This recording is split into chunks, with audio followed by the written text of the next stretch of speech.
خبر شامل کرتے ہیں گجرات سے۔ سابق وزیر اعظم چودھری شجاعت حسین اور سابق وفاقی وزیر چودھری وجاد حسین کے مشیرہ بیگم سمیرہ الہی پر نامعلوم افراد کا تشدد اور دھکے دیے اور پرس بھی چھین لیا۔ مزید اس پر رپورٹ کر رہے ہیں آفتاب مبارک راٹھور۔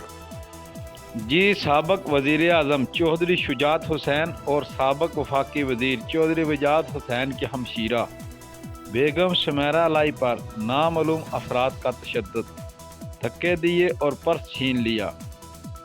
سمیرہ الہی پی پی 34 گجرات منگووال سے کاغذات نامزدگی جمع کروانے کے لیے RO دفتر گئی تھی۔ اپنے اوپر ظلم کی داستان بیان کرتے چودھری شجاعت حسین اور وجاد حسین کو مبارکباد بھی دی۔ سمیرہ الہی نے مزید کہا کہ کر لے کے اندر چلے جاتے ہیں 10 بجے کے بعد ایک جگہ پاتے سن، دوسری جگہ بٹھاتے سن، وہ میرا نام دیکھ کے وہ غائب ہو جاتے سن۔ پھر بار بار اسے انتظار کرتے رہے، آخیا کہ واپس آؤ۔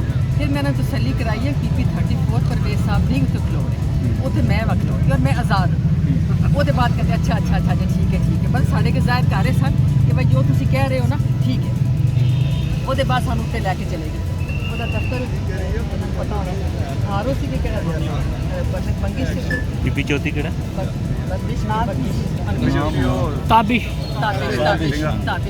وہ دفتر باہر سانو پار تو وہ پھر جمعہ پڑھن چلا گیا۔ پھر وہ کوئی نہیں آیا جی، غائب ہو گیا۔ انہوں نے کہا جی وہ گھر چلے گئے۔ 4 بج گئے، 4 نہیں بجے، 3:45 سن۔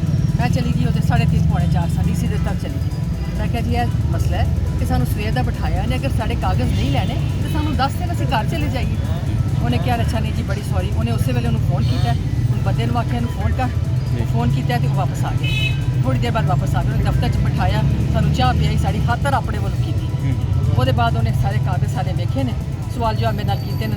2 جڑے بندے سن نال جڑے پرپوزل جڑا سیکنڈ میں انہوں ایک مذاق گل آخی ہے، میں کہا جی تھی یہاں سیکورٹی دے سکتے ہو کیونکہ یہاں غائب کر دیں گے۔ وہ ہس کے آتا جی یہ سارا کام دیکھتا ہے۔ میں کہا چلو کوئی گل نہیں، کیونکہ یہ کہ انہوں چک کے پھر لے جان گے۔ دسن لگ پیا کہ جی وہ تو پھر اسی نہیں کر سکتے۔ میں کہا چلو میں اپنے نال رکھ لواں گی۔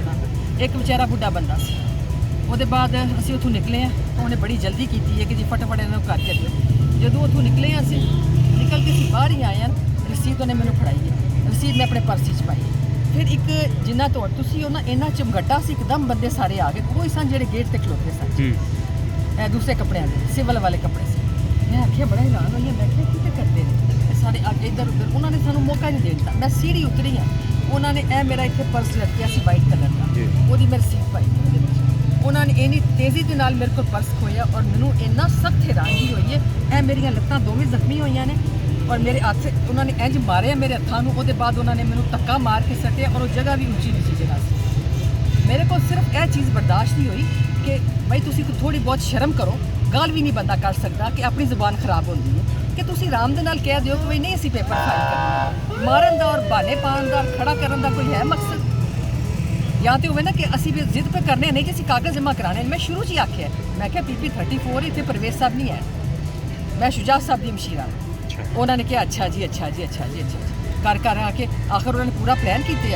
وہ سارے این جائے رہے جس طرح پوری فوج آ جاتی، لیکن سب تو زیادہ بدتمیزی اور بے شرمی کہ ایک عورت کے نال تسی جو پہ کرتے ہو، دھکا دیتا نے باقاعدہ۔ پرس کو پرس کے میری رسید سی جی انہیں لی ہے، تھی مجھے آرام نہ کرو رسید دینی جی کہ نہیں دینی۔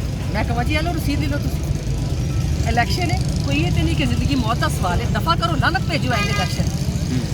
میں تو انہیں برا تک بھی لانت بھیجنی ہے جہے یہاں نال بیٹھے ہیں، انہوں نے بھی لانت پڑھاوا بڑا میرا برا ہے نا، لیکن اس وقت میرے شرم نہیں آتی انہوں اپنا برا کہتے ہیں کہ جی بھن کی عزت سیفٹی ہے۔ یہ وہی برا نے جنہوں نے مجھے ڈسٹرکٹ کونسل کے الیکشن واسطے آخیا سی تو لڑ، یا تو ہوئے نا کہ سارے خاندان عورتیں باہر نہیں جاتی۔ اس وقت میں سارا کچھ ٹھیک سی، اس ویلے جی پرویز صاحب کے نال ہوں میں، اور حالانکہ میں انہوں آخیا ہے اس بندے سارے بندے آخیا کہ پرویز صاحب اتنے نہیں الیکشن لڑے، یہ پی 34 ہے، لیکن پھر بھی میری گل نہیں سنی گئی۔ اور جس طریقے نے انہیں دھکا دیتا اللہ ویکھتا سی نا پیا، انہوں اللہ ضرور پوچھے گا۔ مطلب میں جو عورت کو پرس کھونا، تھی آرام دے نال کہو جی مجھے رسید دے دیو تو میں تمہیں رسید پڑھا دیا۔ میں لانت بھیجنی سی اس رسید کی کرنا سی رسید۔ اور میں اپنے وہ جڑے بندے نال 2 نے پرپوزل سیکرٹری میں انہوں نے سیف بھی کرنی ہے، اور نال وہ عورت سی میرے انہوں بھی چک کے لے گئے تھے، وہ بھی نہیں پتہ لگتا تھا۔ وہ صوبیہ سرفراز ہے، وہ بھی نہیں پتہ لگتا تھا کتنے گئی۔ اب کیا پیغام دے رہی ہیں سپریم کورٹ کو یا الیکشن کمیشن کو؟ کیا پیغام؟ میں تو کہنی ہوں الیکشن جہاں ہے دفاع ہی کر دیں۔ ਸੁਪਰੀਮ ਕੋਰਟ ਨੂੰ ਵੀ ਆਈ ਕਹਿੰਦੀ ਆ ਖੁਦਾ ਦਾ ਵਾਸਤਾ ਜੇ ਇਲੈਕਸ਼ਨ ਖਤਮ ਕਰ ਦੇ, ਇਲੈਕਸ਼ਨ ਹੀ ਨਹੀਂ ਹੈ। ਇਹ ਤੁਸੀਂ ਇੱਕਦਮ ਆਰਾਮ ਦੇ ਨਾਲ ਕਹੋ ਜੀ ਇਹ ਬੰਦੇ ਅਸੀਂ ਸਿਲੈਕਟ ਕੀਤੇ ਨੇ, ਅਸੀਂ ਕਵਾਂਗੇ ਜੀ ਬਿਲਕੁਲ ਠੀਕ ਹੈ ਜਿਹੜੇ ਤੁਸੀਂ ਸਿਲੈਕਟ ਕੀਤੇ, ਅਸੀਂ ਘਰਾਂ 'ਚ ਆਰਾਮ ਦੇ ਨਾਲ ਬਹਿ ਜਾਣੇ। ਜੇ ਇਹ ਜੀ ਬੇਇੱਜ਼ਤੀ ਕਰਾਣੀ ਹੈ ਸੜਕਾਂ ਤੇ ਇਹਨਾਂ ਬੰਦਿਆਂ ਦੇ ਅੱਗੇ ਬੇਇੱਜ਼ਤੀ ਕਰਾਣੀ ਹੈ ਤਾਂ ਇਲੈਕਸ਼ਨ ਦਾ ਕੀ ਫਾਇਦਾ ਜੀ? ਕਿਹਦੇ ਵਾਸਤੇ ਇਲੈਕਸ਼ਨ ਪੇ ਲੜਨੇ? ਬਿਲਕੁਲ ਲਾਨਤ ਭੇਜਣੀ ਹੈ। ਆਫਤਾਬ ਰਾਠੌਰ, ਕਾਰਸਪੋਂਡੈਂਟ ਗੁਜਰਾਤ।